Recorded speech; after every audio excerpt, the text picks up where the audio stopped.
Assalomu alaykum, hörmətli televizor ko'rguvchilar. Dunyo Uyg'ur qurultiyi tor televiziyasining kunlik xabarlar programmasiga xush keldinglar. Men İftixar Abdurashid. Hörmətli ko'rurmanlar. Tövəndə diqqətinglar kunlik xabarlar programmamızın təfsilatı bo'lsin.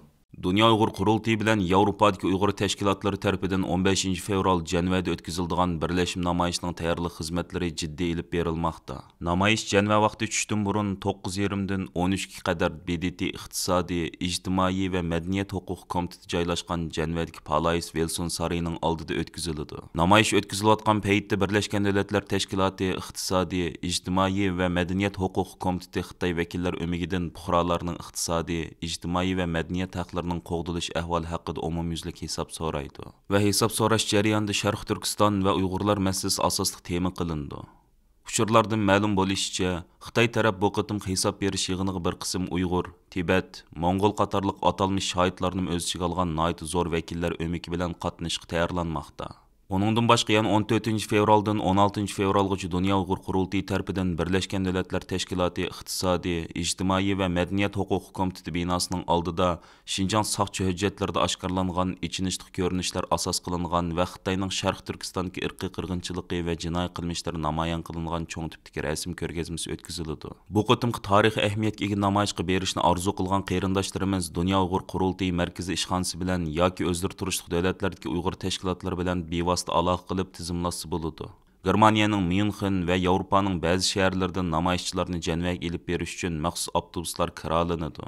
Dünya Uyg'ur Qurultayı bu munosabat bilan Qurultayning Yevropadagi rasmiy vakil va kandidat vakillarga yo'llagan ishki uqtirishida ulardan bu qitim Janvada o'tkaziladigan namoyishda boshlamchilik rolini o'ynashni va hech qanday bahona sabab ko'rsatmay namoyishga qatnashishni, agar kasallik va boshqa jiddiy sabablar bilan qatnasha olmaydigan vakillarimizning hech bo'lmaganda o'zdirib turishlik davlatdagi bir nafar namoyishchining yo'l chiqimini o'z ustiga elishini talab qildi. Iqtisodiy, ijtimoiy va madaniyat haqlarini qo'g'dash xalqaro ahdnomasiga imzo qo'ygan davlatlarning har 5 yilda bir qitim bu haqda BDTda hisob berish majburiyati bor bo'lib, Xitoymo mazkur ahdnomaga imzo qo'ygan davlat bo'lgani uchun bu yil 2 oyning 14-kundan 16-kunigacha Janvada chaqirilgan Birlashgan Davlatlar Tashkiloti iqtisodiy, ijtimoiy va madaniyat huquq komitetining 73-navbatlik yig'inida Xitoy vakillari o'migi fuqarolarning iqtisodiy, ijtimoiy va madaniyat huquqining qo'g'dilish ahvoli haqida umumyuzlik hisob berdi.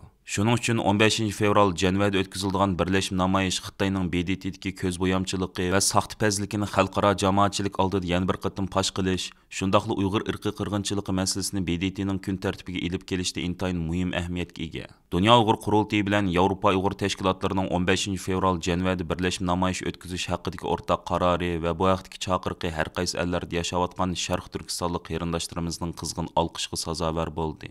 Fransiyada yashayotgan jasur lager shohidimiz Gulbahor Xotivoji xonimmi o'zining bu vaqtdagi qo'llashini izhor qilib mundaq dedi. Birleşken Devletler Teşkilatı'nın Xitay'dan hesap soraydıgan ve sorakı tatıdıgan 15 fevral günü de Janvada o'tkaziladigan cho'ng tipdagi birlashma namoyishga cho'qim qatnashayli. Shuni unutmaylik qarindoshlar, vatan bizning, millat bizning. Biz mushu kundimi dushmanga qarshi birlashalmasak, Xitoydan hisob so'rayolmasak, kelgusi avlodlarga mangu javob berolmaymiz. Milliy burchimizni ado qilaylik. 15 fevral Janvada ko'rishaylik.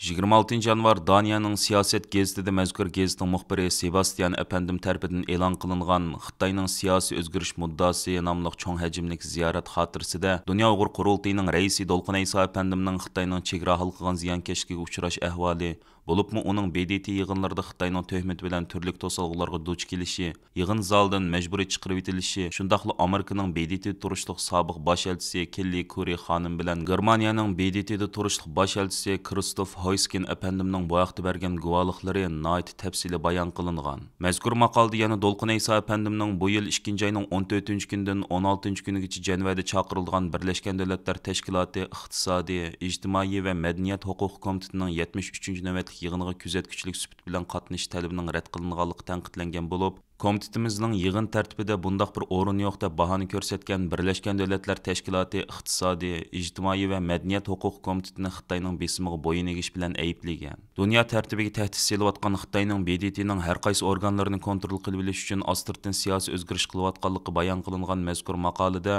sobiq bosh elchi Kelli Kori xonimning Dolqin Aysa BDTda duch kelgan turli to'salg'ular Xitoyning BDTga qanday singib kirayotganligining va BDTning ishki qurilmasini yo'qotishga urinayotganligining jonliq o'rniki degan so'zlarga o'rin berilgan. Sobiq bosh elchi Kelli Kori xonim buningga misol sifatida o'zining 2018-yili Nyu-Yorkda chaqirilgan BDT yig'inida Germaniyadan yig'in qatnash uchun kelgan Dolqin Aysa apandimning BDT amonlik xodimlar tarafidan noit qo'pollik bilan yig'in zaldan majburiy chiqarib etilganligiga bevosita shohid bo'lganligini bayon qilgan.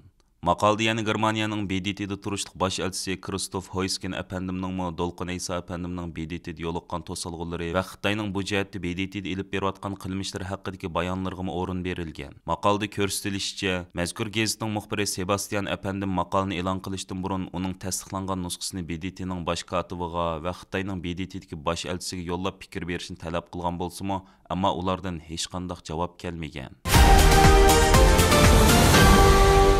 Birleşken Devletler Teşkilatı İqtisadi, İctimai ve Medeniyet Hukuk Komitetining Xitoydan hisob so'raydigan 73-cü navbatlik yig'ini yaqinlab kelayotgan bir paytda xalqarалық kishilik huquq tashkilotlari mazkur komitetga Xitoyning iqtisodiy, ijtimoiy va madaniyat huquqlarini qo'g'dash xalqaro ahdnomasiga og'ir darajada xiloflik qilayotganligi haqida maxsus baholash dokladlarini yo'llashga boshladi. Bu munosabat bilan Dunyo Uyg'ur qurultiyi va Amerika Boston Universiteti Qonun institutining xalqaro kishilik huquq markazi birlikda Birleşken Devletler Teşkilatı İqtisadi, İctimai ve Medeniyet Hukuk Komitetiga 46 moddadan tarkib topgan cho'ng hajmlik doklad sungan edi. Amerikadagi mustaqil kishilik huquq organi bo'lgan Yer sharini qo'g'dash mas'uliyat markazi Birleşken Devletler Teşkilatı İqtisadi, İctimai ve Medeniyet Hukuk Komitetiga yo'llagan Xitoy haqidagi baholash dokladida Xitoy hukumatining Sharq Turkistonda qiynash, majburiy yo'tkash, xohlagancha turmaga solash, keng ko'lamlik tutib turish, majburiy emgak, majburiy g'oyib qilish, bosqinchilik qatorliq insoniyat qarshi jinoyatlarni ham shundaqla irqiy qirg'inchilik yurgizayotganligini eskartgan.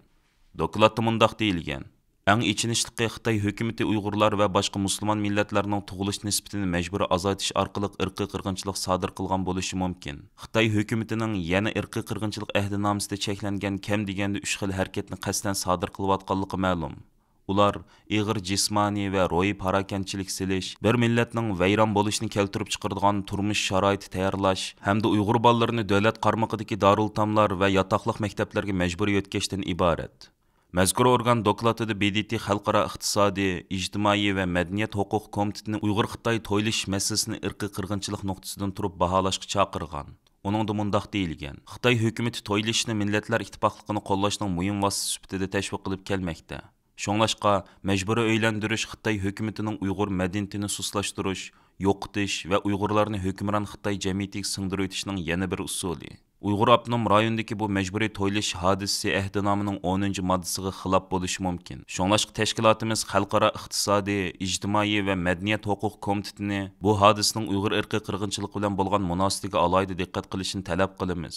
Dunyo Uyg'ur qurultiyi va boshqa xalqaro kishilik huquq tashkilotlari tomonidan yo'llangan yuqoridagi baholash dokladlari BDT iqtisodiy, ijtimoiy va madaniyat huquqlari komitetining 18 nafar tadqiqotchisi tomonidan ko'rib chiqiladi va Birleşken Devletler Teşkilatı İqtisadi, İctimai ve Medeniyet Hukuk Komitetining 73-cü navbatlik yig'inining 15 va 16 fevraldagi Xitoydan hisob so'raydigan bo'limlarida Xitoy vakillar o'migining yuziga qarshi naq maydonda o'ttirib qo'yiladi.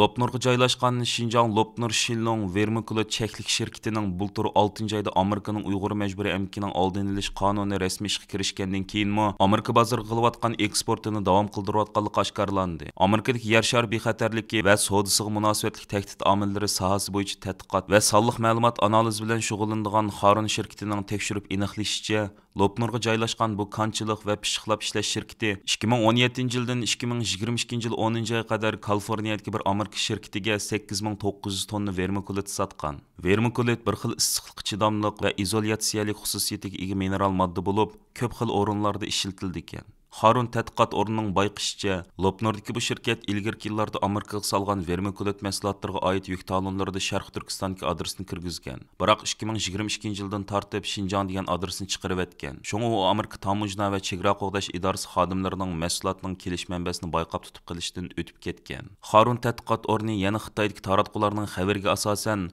Lopnor sanoat bog'chisining Lopnordagi kasbiy mahorat bilan tarbiyalash markazi deb atalgan jazo lagerlari joylashgan o'rinlar ekanligini aniqlab chiqqan. Ular yana 2020 yili Lopnor noyasidagi bu sanoat bog'chisiga Xitoy hukumatining emgak kuchlarini yo'tkash orqali ishchi qabul qilganligini tekshirib chiqqan. Buningga o'xshash ahvol yaqinda Chilan mahsulotlarida bayqalgan edi. Xitoy shirkatlari Sharq Turkistondan chiqqan mahsulotlarning ishlab chiqarish o'rnini almashtirish orqali Amerikaning munosabatli qonunlaridan yandab o'tishga uringan. Bu ahvol Amerika tamojna xodimlarining xizmatini yanada qiyinlashtirgan. Shunga bir qism tadqiqot organlarining bu xildagi iz qo'g'lab aniqlashlari ularga zo'r yordamda bo'lmoqda ekan. Aziz ko'rmanlar, yuqorida diqqatingizga Dunyo Uyg'ur qurultiyi to'r televiziyasining kundalik xabarlar programmasini sundik. Keyin qitimliq sonimizda ko'rishaylik. Aman bo'lgaysizlar. Stansimizning YouTube kanaliga a'zo bo'lishni unutmang. Xayr xo'sh.